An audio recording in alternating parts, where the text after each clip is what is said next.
বিপাকে বানারহাট ব্লকের বাসিন্দা শম্পা রায় জীবিত থেকেও জন্ম মৃত্যু পোর্টালে তাকে মৃত বলে ঘোষণা করা হয়েছে প্রায় 6 মাস আগে। এই প্রশাসনিক ভুলের জেরে বন্ধ হয়ে গিয়েছে তার লক্ষ্মীর ভান্ডারের প্রকল্পের অর্থ প্রদান, রেশন কার্ড ও আধার কার্ড সংযুক্ত পরিষেবাগুলি।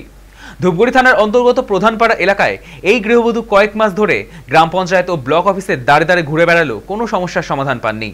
বারবার আবেদন, অভিযোগ ও নথিপত্র দেখিয়েও কিছুই ফল মেলেনি। বৃহস্পতিবার পঞ্চায়েত অফিসে এসে কান্নায় ভেঙে পড়লেন শম্পা রায়। স্থানীয় সূত্রে জানা গিয়েছে, জন্ম মৃত্যু নথিভুক্ত সময় কোনো প্রশাসনিক ভুলের কারণেই এই পরিস্থিতির সৃষ্টি হয়েছে। ঘটনাটি প্রকাশ্যে আসতেই এলাকায় চাঞ্চল্য ছড়িয়েছে। স্থানীয়রা প্রশাসনের দ্রুত হস্তক্ষেপ ও শম্পা রায়ের পরিচয় পুনর্বহালের দাবি তুলেছেন। এ বিষয়ে ব্লক প্রশাসনের তরফে জানানো হয়েছে বিষয়টি খতিয়ে দেখা হচ্ছে এবং শীঘ্রই সংশোধনের ব্যবস্থা করা হবে।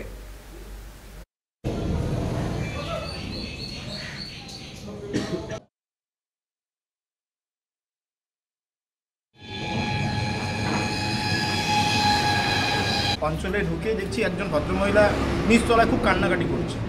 তো ওনাকে জিজ্ঞেস করাতে জানতে পারলাম যে উনি জীবিত হয়েও ওনাকে মৃত দেখিয়েছে। উনি সমস্ত রকম সরকারি সুযোগ সুবিধা থেকে বঞ্চিত। 6 মাস থেকে উনি গ্রাম পঞ্চায়েত অফিস, ব্লক অফিস প্রত্যেকটা অফিসে ঘোরাঘুরি করছে, কিন্তু অথচ ওনার কাজ হচ্ছে না। ওনার রেশন বন্ধ হয়ে গেছে, ওনার আধার কার্ড ডিক্রিজ দেখাচ্ছে, উনি লক্ষ্মীর ভাণ্ডার পাচ্ছে না।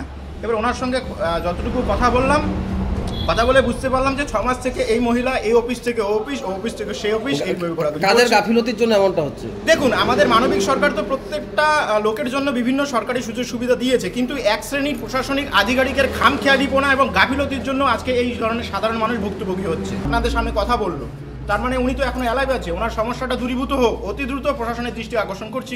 আমার শ্বশুর মারা গেছে, ওই জায়গায় আমার আধার কার্ডের নাম্বার বসিয়ে দিছি। আমি লক্ষ্মী ভান্ডারও পাই না, রেশনও পাই না। এখন আমি জানি না, 6 মাস আগে এখন জানি বলে আমি মৃত। বিডিও অফিসে গিয়েছেন? বিডিও অফিসে গেছি, ওইখানে অ্যাপ্লিকেশন লিখে 50 টাকা দিয়ে জমা দিছি। বলে হবে দিদি, এইভাবে বললো, আরও আজ হয়।